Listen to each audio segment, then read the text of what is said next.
Hi, Hazel. Good evening. Hi, Miss Glory. How are you? I'm good. How are you? I'm great. Thank you for having me. Yeah, thank you also for answering my call. I'm reaching Of out to you course. as a reference for my assignment. Hmm. Before we begin our conversation, would it be okay for you, like, if I record our conversation for my personal reference? Absolutely, no problem at all. Okay, I truly appreciate your time and support. Thank you so much. My pleasure. Okay, are you ready? Whenever you are. Okay, here's my question for you. Can you describe a typical day at your workplace? Sure. So the typical day in my workplace, I start my work at 9 a.m. because I'm closing till 6. And I arrive with 12 children in the classroom. Um, Mostly kids that have challenging behavior because I'm handling preschool classrooms, so it's the transition between toddler, around 3 to 4 ages. So my partner is also learning. Just she's been here at the company for about two months. So she's still adjusting to the routine. She doesn't have much experience also with childcare, so she really relies on me and often waits before taking initiative. But even though that's the situation, I feel like it's a challenge for me.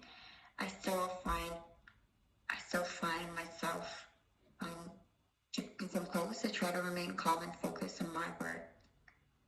Oh, wonderful insight. My follow-up question.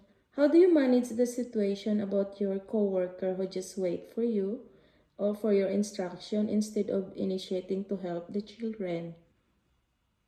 I try to remain calm, just focus on managing the children as much as I can, especially the kids that are regulated. I redirect the children with activities, calming activities, sensory activities, just to get them grounded again, get them regulated. And I suggest my coworker to bring behalf of our group, um, transition them to outside while the ones that are with me, I try to watch them inside the classroom and have them do like the curriculums that we have, be it art, alphamania, letter recognition. So I try to get that much, try to get that done as much as possible inside, and then we will follow them outside after activity, and then bring the activity outside if possible, so that the other half can also make it.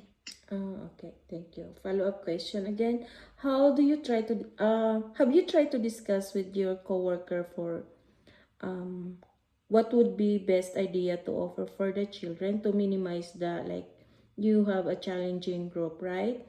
Or to make out Mm-hmm. your classroom smooth. Have you Mm-hmm. tried to discuss it? These, yes, absolutely. So during our planning time, we try to discuss techniques, strategies. Sometimes they work, sometimes they not. But yeah, we try to discuss them as much as possible to help our preschoolers.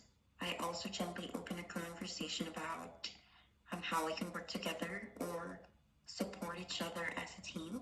I share to her the importance of supporting each other for the benefit of not only to us, for our sanity, but also for the kids who needs immediate attention. So try to encourage her to be confident with herself in initiating these actions, or help her with the children who need support. And if she has any questions or if she needs me, I let her know to never hesitate to ask me.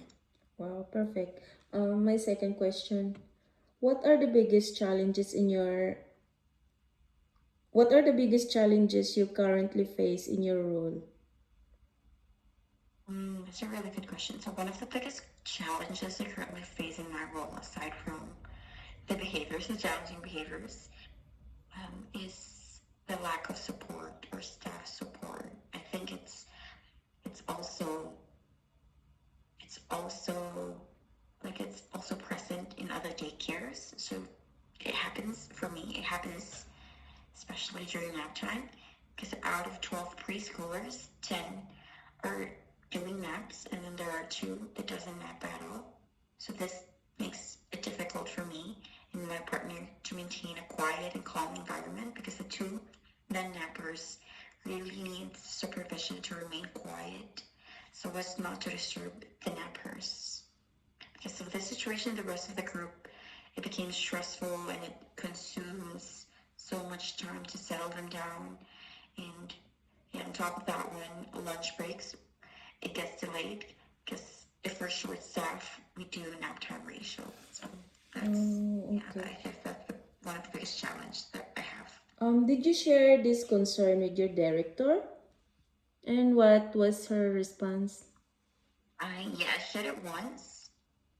I shared it to her, especially in managing the nappers, and also our delayed lunch break. Our director is very supportive. She's very understanding. She suggests that we engage the children with activities. Sometimes she comes into the classroom. She brings out sensory stands, sensory toys, and puts it near the door, away from the nappers. That way, we could separate those non-nappers and just help them find quiet activity. It's also helpful, but like after 20, 25 minutes, the children, sometimes they end up bringing some of the sand to the washroom. You know, it escalates into something else. That creates disturbance, that creates more noise. Because they keep opening, closing the door to the washroom, just doing the things they do. So, yeah. Oh, okay. Sometimes they really need supervision. Oh. One more question. How do you evolve policies and trends impact your works and the children in your care?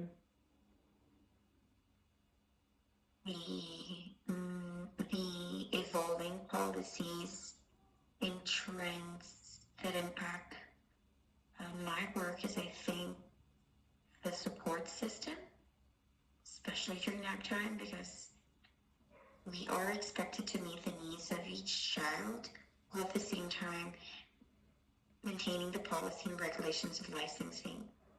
So we make sure the safety and positive environment is present, but having 2 non-nappers with 12 children to supervise, especially if your partner's on a break, it's a great challenge. It's just hard to manage and expect to meet the needs of each child and provide a peaceful rest period. So, yeah, I hope I answered your question. Yeah, that's perfect answer. Okay, I have follow-up question to you.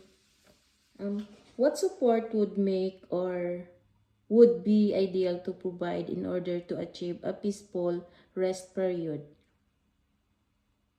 I think sending an extra staff or hiring an additional staff just to get that additional support because we are always short-staffed. Someone else, you know, what happens in every daycare, someone else calls in sick and then someone else needs to cover that classroom because they're extra. So I think sending extra staff or having just that floater available at any time is helpful to bring the nappers outside or in the playground. It's really a big help for us and for the children. It would reduce noise and allow the children to settle down easily. It will also help to reduce the educator's stress. We can schedule a proper break by having staff support. They can meet or support children and educators' well-being. Oh, perfect answer. That's everything for now, Hazel. Thank you so much for your time and for sharing your wonderful insight with me. Of course. I truly appreciate your willingness to be a part of this conversation. I've learned a My lot pleasure. from you and I gain knowledge, especially when managing a group with the challenging needs. And your experiences have helped me understand the realities of the classroom setting, particularly during the hard time like the nap time. Yeah. So once Yes. again, thank you so much for your time and the contribution of my learning. It means a lot to me, and I'm truly grateful for the opportunity to hear your experiences. Yeah. I'm glad. I helped you. Yeah. That was Thank you. Thank insightful. you. Bye for now, and you have a good night. You too. Have a great night. Yeah. Bye. Thank you.